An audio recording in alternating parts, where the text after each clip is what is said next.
Queridos hermanos y hermanas del ser, tengan ustedes muy buenas tardes. Sean bienvenidos a la exposición de la teoría psicodinámica. Esta exposición va a estar dirigida por nuestros hermanos Neider, Juan David, Diego, José y mi persona, quien les habla, Juan Pablo. Bien, así que sin más preámbulo, empecemos. La teoría psicodinámica básicamente lo que nos afirma es que la conducta del ser humano está influenciada por fuerzas inherentes a su plena conciencia, es decir, que está influenciada por su inconsciente. Esta teoría tiene 4 premisas que la hacen ser. Primero, la personalidad del ser humano se empieza a formar a partir de las experiencias tempranas que vive en su niñez. Segundo, la manera en que pensamos sobre nosotros mismos es la manera en que influye nuestra sociabilización con los demás. Tercero, tener una personalidad desarrollada influye en cómo manifestamos nuestros sentimientos sexuales, agresivos, dependientes o independientes. Y cuarto, la forma en que nos comportamos está ampliamente influenciada por nuestro inconsciente. Bien, continuando con nuestro tema, ahora vamos a hablar de algunos exponentes de esta teoría. Principalmente hemos elegido 3. Y para nosotros el más importante, considerado el padre de la psicodinámica, Sigmund Freud. Nacido en el año 1856 en República Checa. Médico de profesión, ejerció este cargo en el laboratorio de su universidad. Años posteriores consiguió ser médico neurológico y de esta manera incursionó en el mundo de la psicología. Para Sigmund Freud, cuando empieza a estudiar la mente, se da cuenta que el origen de las enfermedades de sus pacientes, enfermedades específicamente nerviosas, no son de carácter fisiológico, sino de carácter psicológico. Es decir, que es como lo que comúnmente hoy conocemos como somatizaciones, que es la mente la que crea las enfermedades de nuestro cuerpo. También Freud nos dice que nuestros conflictos e impulsos nerviosos son generados inconscientemente. Por tanto, nuestro comportamiento está dirigido por él y no se encuentra en nuestro sentido racional. Teoría psicodinámica según Freud. Existen 3 postulados que son pilares dentro de la teoría psicoanalítica, que son lo consciente, lo preconsciente y lo inconsciente. Estos postulados no fueron investigados o concebidos por Freud, pero es importante estudiarlos para entender lo que se desarrolla en su teoría. Vamos a empezar explicando lo consciente. Lo consciente hace referencia a lo que el ser humano ubica normalmente, de lo que se da cuenta, como lo son las sensaciones físicas, emociones, recuerdos y los pensamientos. El preconsciente. El material preconsciente es la información que de alguna manera se encuentra disponible, pero es difícil de entenderla debido a cómo se manifiesta en el individuo. Esta información se puede manifestar mediante los sueños, fantasías y recuerdos. Lo inconsciente es la información que es inaccesible tanto para la persona como para el psicoanalista y los demás. A estos 3 postulados, Freud los denomina aparato psíquico. El aparato psíquico se desarrolla antes de nacer, al nacer y hasta el primer año de vida. En esta etapa se desarrolla lo que él llama el ello, que está constituido por instintos y deseos básicos, que Freud denomina pulsiones. Estas pulsiones se clasifican en 2: eros o pulsión de vida, que son los instintos básicos para sobrevivir, como lo son el comer, beber, excretar desechos, la protección, el descanso. También está la pulsión de muerte o tánatos, que es una pulsión agresiva que provoca que los individuos rechacen lo que no les agrada y que destruyan o agredan aquello que los amenaza. El ser humano, por naturaleza, es un ser sociable y gregario. Esto implica que los instintos se tengan que canalizar para adaptarse a su círculo social. Freud llamó superyo a la incorporación de normas sociales, reglas de comportamiento, deberes y obligaciones. El superyo, como ya lo habíamos dicho, es una característica del aparato psíquico que involucra todas las normativas sociales. Y estas se van adquiriendo a medida que el individuo va creciendo y pues según el medio en el que éste se va desarrollando. Este proceso de socialización implica que el individuo tenga que satisfacer esas pulsiones que son necesarias para sobrevivir, pero que lo haga de una manera en la cual no afecte su aceptación social o su círculo social. Este proceso de elección y filtro entre las pulsaciones del ello y las imposiciones del superyo, Freud lo denominó yo. El yo tiene la tarea de filtrar la información procedente del ambiente, que son las normas y reglas, y del ello, como ya lo habíamos dicho, los instintos y deseos, para que su ambiente social sea favorable. La forma en cómo el individuo equilibra deseos e imposiciones sociales constituye la personalidad. Para el psicoanálisis, la sexualidad es una energía que se dirige hacia objetos en específico, que existen tanto en el ambiente como en el individuo.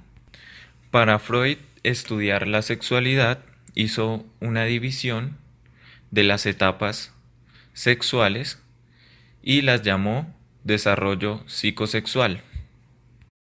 Y estas etapas son las siguientes: la fase oral, que va desde el nacimiento hasta los 12 meses de edad. En esta etapa se produce el destete, que es pues dejar el seno de la madre, y el ser hace actividades como chupar y morder. Y los resultados de esta etapa son el optimismo o el pesimismo y las adicciones en general, como el tabaco o el alcohol. Sigue la fase anal, que va de 1 a los 3 años. En esta el ser experimenta o aprende a ir al baño, a controlar sus esfínteres, en la cual experimenta un goce con la retención o expulsión de la materia fecal. Luego encontramos la fase fálica, que va de los 3 a los 5 años, en la cual el ser experimenta la masturbación, en la cual pues experimenta placer con sus órganos sexuales. En esta etapa también se identifica el rol sexual, ¿no?, la moralidad y la vanidad. Luego viene la etapa de latencia, que va desde los 5 años hasta la pubertad, en la cual se presenta una supresión temporal del instinto sexual. Luego viene la fase genital, que va desde la pubertad hasta la madurez, en la cual se experimenta como tal la actividad sexual. El psicoanálisis y la psiquiatría clasificaron al ser humano dependiendo de las características en cuanto a criterios de una personalidad patológica, en 3 bloques o clústeres de personalidad. Clúster o personalidad A. Este tipo de personalidades tienen un carácter excéntrico o extraño, es decir, son personas que se aíslan de su medio, prefieren la soledad. También poseen ideas, creencias y comportamientos extraños al común de la sociedad y emocionalmente son menos expresivos. Dentro de estas se encuentran la personalidad paranoica, esquizoide y esquizotípica. Bien, y ahora seguidamente vamos a hablar de nuestro segundo exponente de la psicodinámica. Hemos elegido a Carl Gustav Jung, nacido en el año 1875 y psiquiatra de profesión. Fue amigo y compartió con Freud, el padre de la psicodinámica, pero años más tarde de amistad romperían este vínculo fraterno que se tenían juntos a causa de discordias teóricas. Jung nos afirma que la energía psíquica representa todas las formas de vida y no solo la sexual como lo afirmaba Freud. También nos dice que el inconsciente es el principal fuente de vitalidad del ego. De esta manera divide el inconsciente en dos: inconsciente colectivo e inconsciente personal. El inconsciente personal está compuesto por situaciones olvidadas y o reprimidas, y el inconsciente colectivo está compuesto por situaciones heredadas de generaciones anteriores. Jung a ciertas formas de pensamiento los consideró arquetipos, y esto nos los ha dividido en dos: el ánima y el ánimos, considerando así que el ánima es el lado femenino en la personalidad masculina y el ánimos el lado masculino en la personalidad femenina. También divide la actitud de las personas en dos: introvertido y extrovertido, considerando que extrovertido es aquella persona que tiene más empatía y más sociabilización con el mundo exterior, considerando de lo contrario a la persona de actitud introvertida. Carl también nos divide las personas en racionales e irracionales. Carl también nos describe a las personas como racionales o irracionales. De esta manera nos dice que las personas racionales son las que se fían en los pensamientos y los sentimientos. Por el otro lado, las personas irracionales son las que se fían de los sentidos. Y por último, manifiesta 4 funciones biológicas de las personas. Estas son pensamiento, emoción, sensación y sentimiento. Veamos con mayor profundidad a este gran autor, Carl Gustav Jung. Modelo psicoanalítico de Carl Jung. La relación entre Jung y Freud fue fructífera. Jung admiraba el trabajo de Freud y lo apoyó en los ensayos profesionales que desarrolló. De hecho, el primer encuentro que tuvieron duró 13 horas, evidenciando el mutuo interés y respeto. Sin embargo, en 1914, debido a la discrepancia teórica, terminaron su relación y Jung formuló su propia teoría de la personalidad.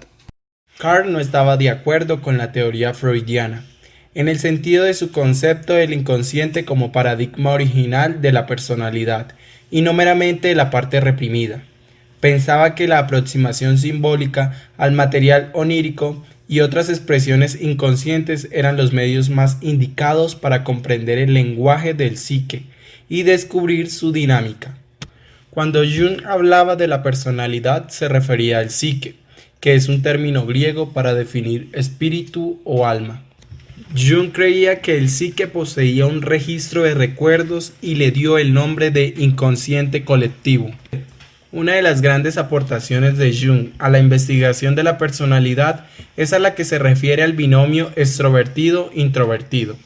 Jung se refiere a los introvertidos como personas indecisas y a la defensiva, que prefieren observar al mundo con reserva, sin que se comprometan en forma personal y directa. En cambio, él define a los extrovertidos como personas de carácter desprendido y seguro, se sienten cómodos en cualquier lugar y hacen amigos con facilidad. Según Jung, otros aspectos de la personalidad están contenidos en el psique, pero emergen para desequilibrar o equilibrar la personalidad. Tales términos se conocen como persona y sombra. La persona se refiere al aspecto de la personalidad que se adapta al mundo. Se forman por las reacciones que se recuerdan en otras personas. Conforme las personas se relacionan, se halagan por sus habilidades y se genera parte de la autoimagen. Por otra parte, la sombra se refiere a los aspectos de la psique que son obscuros y amorales por el yo, pues son débiles en el autoconcepto, los impulsos sexuales y agresivos que son inadmisibles, son sustancialmente propias de la sombra, y estos son evocaciones de la teoría de Freud sobre los impulsos reprimidos del ello. En la teoría de la personalidad propuesta por Jung, el inconsciente incluye una amplia energía psíquica, a diferencia de la energía sexual postulada por Freud. Indaga y refiere que la conciencia y el inconsciente coexisten en una dependencia de compensación. Otra aportación importante en la teoría de Carl Jung son los tipos psicológicos, que comprenden con 8 psiquetipos, basados en la dimensión introversión-extroversión, en las funciones pensamiento-sentimiento y sensación-intuición, que se puede medir mediante el indicador de tipos de Myers-Briggs. Bien, y ahora por último vamos a hablar de Erik Erikson. Nacido en el año 1902, de nacionalidad alemana. De joven quería ser artista, así que asistía a la escuela de artes.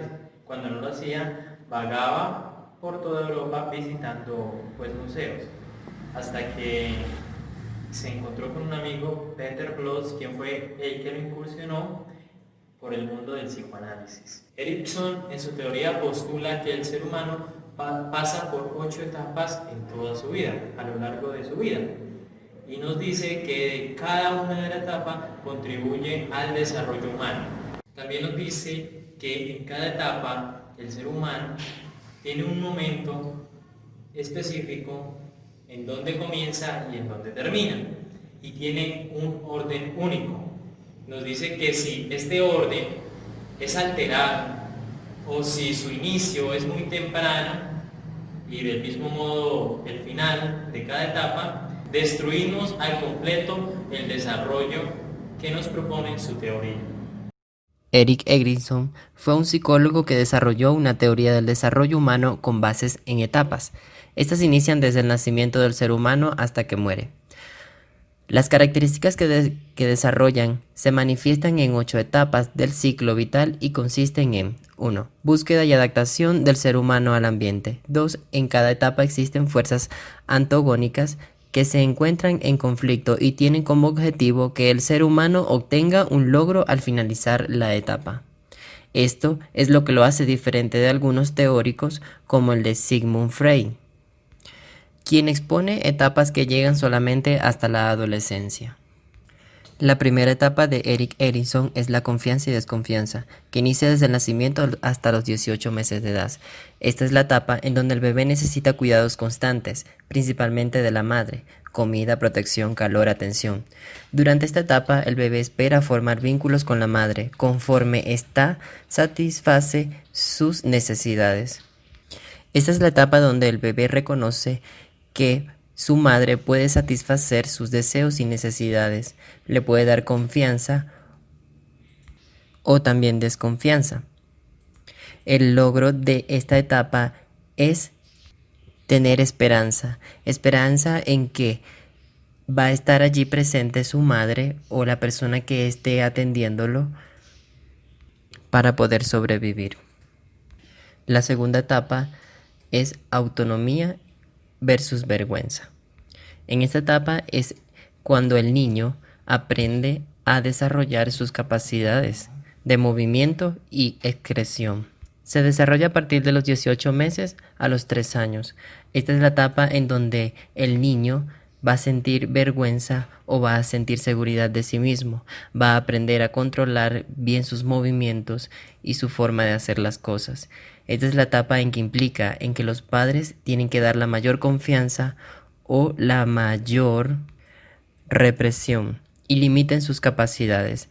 De esto va a depender que el niño obtenga buen manejo de su cuerpo, de sus capacidades, de su forma de aprender, el control. Y así, la final de esta etapa es la confianza que previamente ha aprendido, la confianza que tenga en él mismo.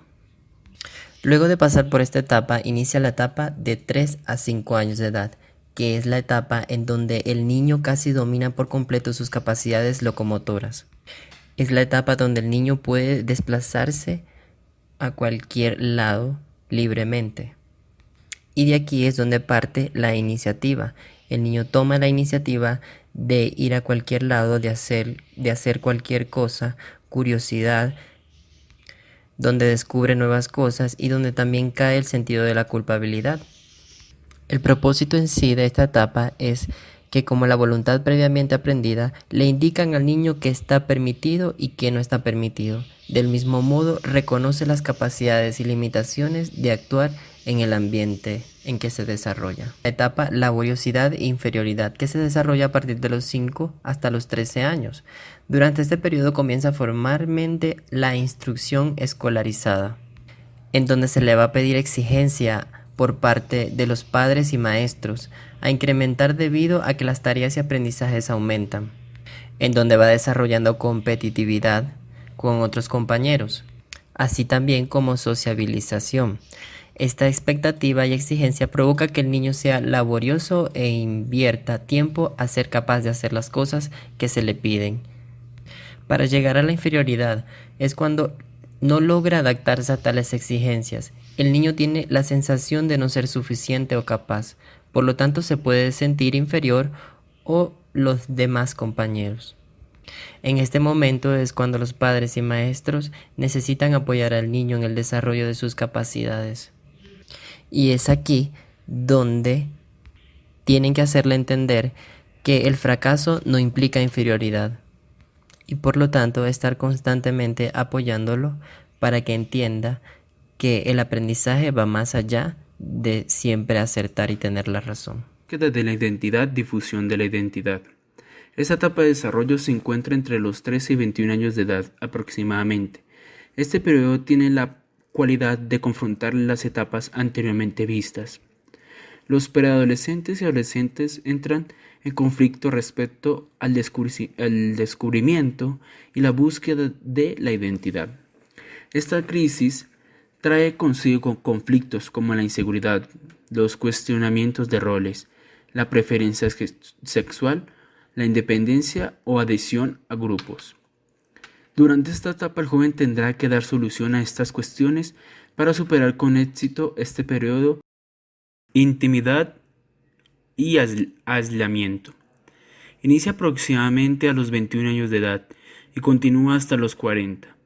Durante este periodo se supone que el individuo puede generar vínculos afectivos con otras personas, como una pareja, y al mismo modo conseguir separarse de los grupos, como la familia. El equilibrio entre pertenecer o separarse implica poder compartir con alguien más sus propósitos, afectos y emociones, así como la intimidad. El fin de esta etapa es que el individuo logre conseguir amor de alguien más. Generatividad y estancamiento.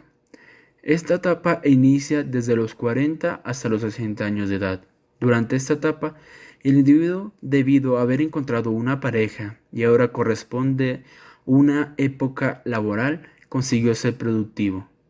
La contraparte es el estancamiento, ya sea por no haber conseguido una pareja o no ser productivo. El logro de esta etapa radica principalmente en la preparación para la vida adulta mayor. Por lo tanto, esa preparación implica el cuidado personal. Integridad, desesperación. Esta etapa comienza desde los 60 años hasta la muerte. Durante este periodo se vive la adultez mayor. En consecuencia, los cuidados que se deben tener corresponden en gran medida a los logros de etapas anteriores. Lograr no estancarse socialmente y transmitir sus conocimientos a generaciones posteriores. Implica que el adulto cuide su estado de salud física y mental.